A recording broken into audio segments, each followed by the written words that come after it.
And now we're going to look at the second reading, which is from the first letter of John, chapter 3, verses 1 to 3. It's a very powerful text. It's in a key spot in the letter, too. He says, NAB has it this way.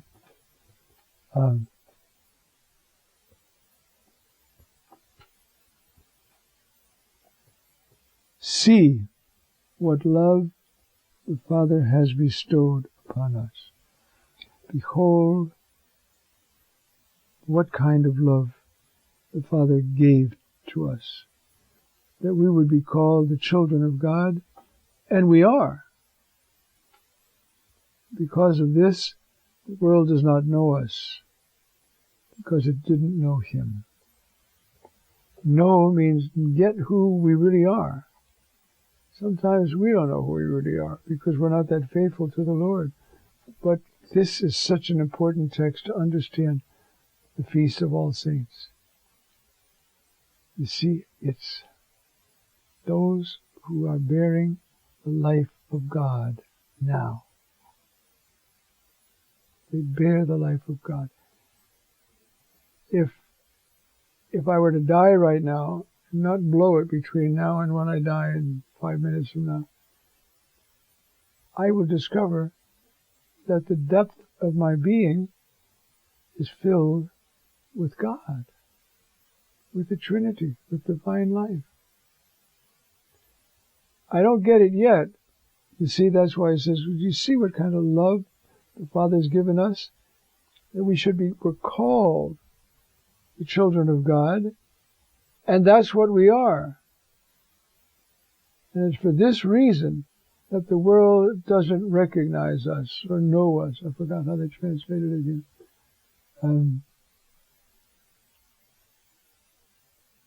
No.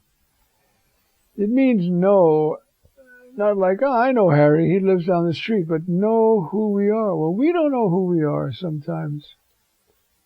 I remember, I don't know why, it's been coming back to me. When the African Americans finally started moving out of their own special little ghettos into the rest of the city, in Chicago, this African American family moved into a house, and the people started throwing garbage on the lawn. They started doing all that type of stuff. It's awful. And the man's children were getting disturbed. And the man said, that's all right. They don't know they're living next to royalty. There was nothing wrong with his self-image or what he can communicate to his own children. Well, that's sort of saying on this life, that I'm sure he was a believing Christian and he meant more than that, but we're royalty. We're the children of God. We have, if I'm the child of my father and mother because I have their life in me. I'm the child of God because I have His life in me. And that's what it's saying here, you see. And what on this Feast of All Saints, the saints carried that flame of divine life in their heart all the time. Now, some of them didn't start off that way. Camillus de Lullis, St. Augustine. Once they received divine life, they nourished it, they kept to it, they responded from it. And that's what he's saying here, you see. And thus we are. Now, beloved, if now we're the sons of God, and what, but there's no if. Beloved, now we are the children of God, and it has not yet appeared what we will be. But we know that when He appears, probably, but there's no pronoun, eon phaneroti, but it probably means when that life appears, we will be like Him. because we will see him as he is. Now, what can that possibly mean? God has no body. Jesus has a body, but his divinity is not perceptible to our physical eyes. What does it mean? That we'll be, we'll be like him. And when this divine life appears, we shall be like him, because we will see him as he is. That vision of God makes us like God. But that starts in this life.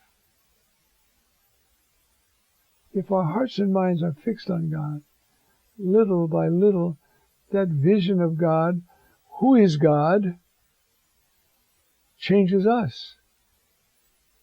Keep your eyes on the prize. Divine life is in you. Don't be false to it. Live it. And it can be difficult. Besides forgiving people and living an upright life, have a chance to steal and don't, have a chance to commit adultery and don't, you see, then you're living like a child of God. And what this is going to turn out to be, nobody knows, except we know this much.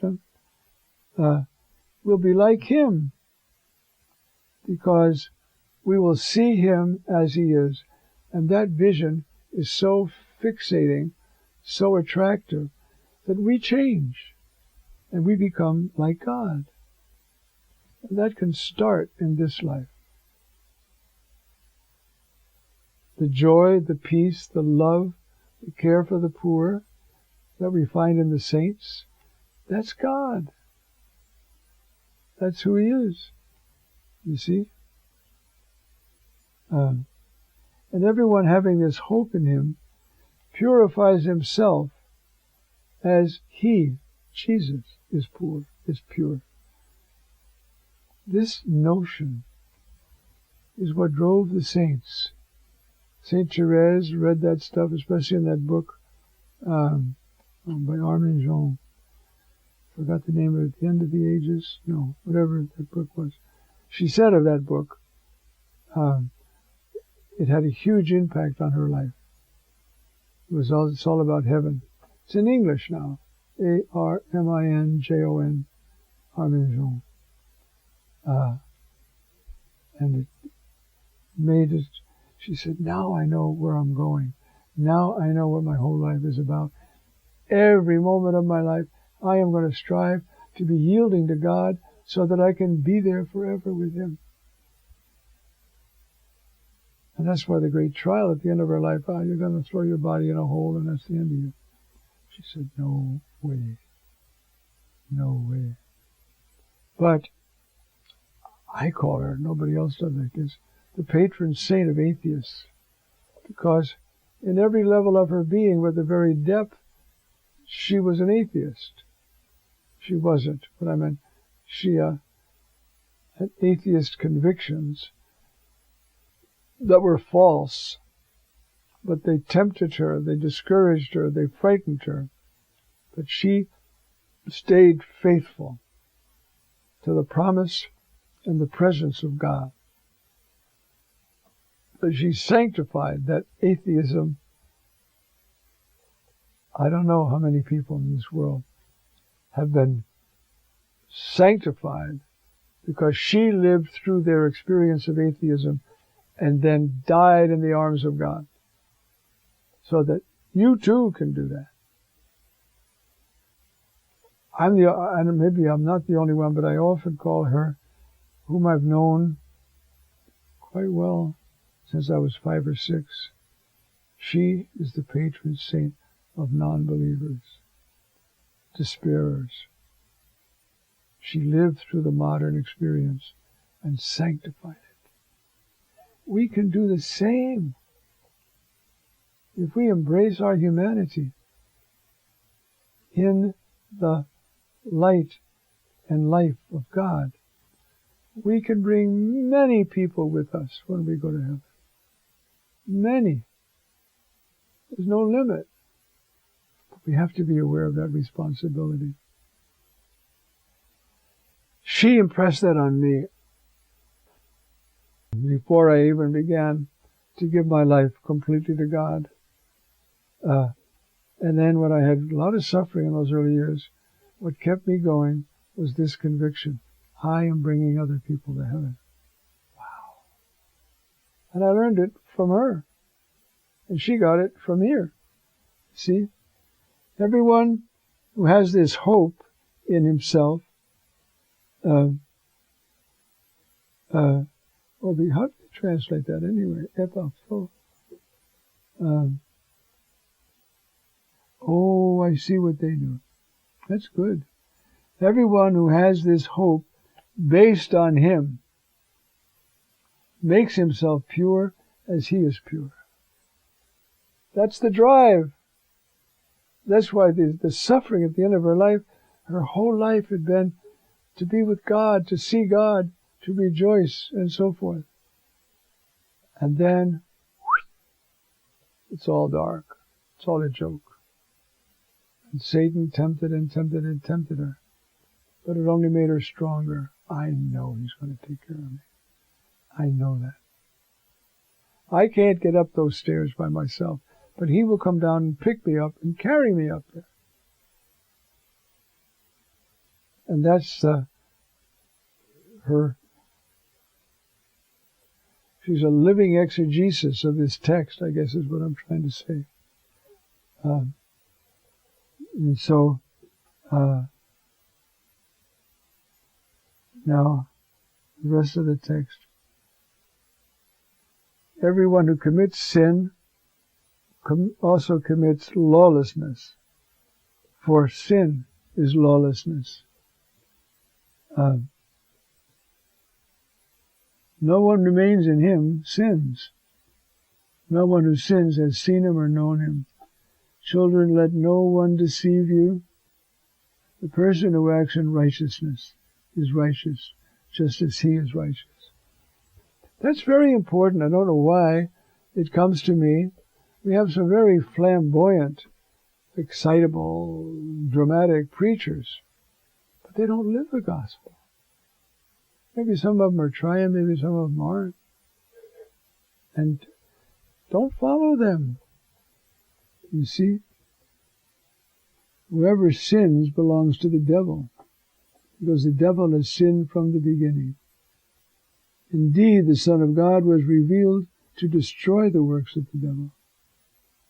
No one who is begotten by God commits sin, because God's seed remains in him. That's such a beautiful line. You hear it? We can be sinless. What joy we would give to the Father.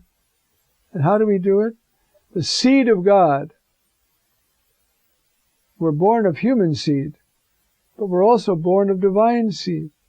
And that divine seed is the revelation, is Jesus revealed in our being.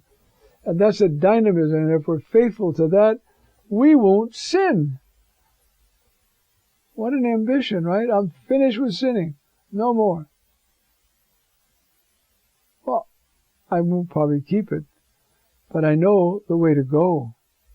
Is to love him, believe in him, obey him, and allow who he is to take over my deep inner being. And that's what see, and that is why the seed of God, which is the Word of God, germinating in me, has a power to change me. And insofar as I yield to that seed of God, I do not sin. Isn't that beautiful? That's a promise. Some people, they've probably never heard that whole text expounded, but they know it intuitively. And when you're by the bedside of somebody dying who's given their life to the Lord, there's peace. There's peace. And so that's the text to celebrate All Saints.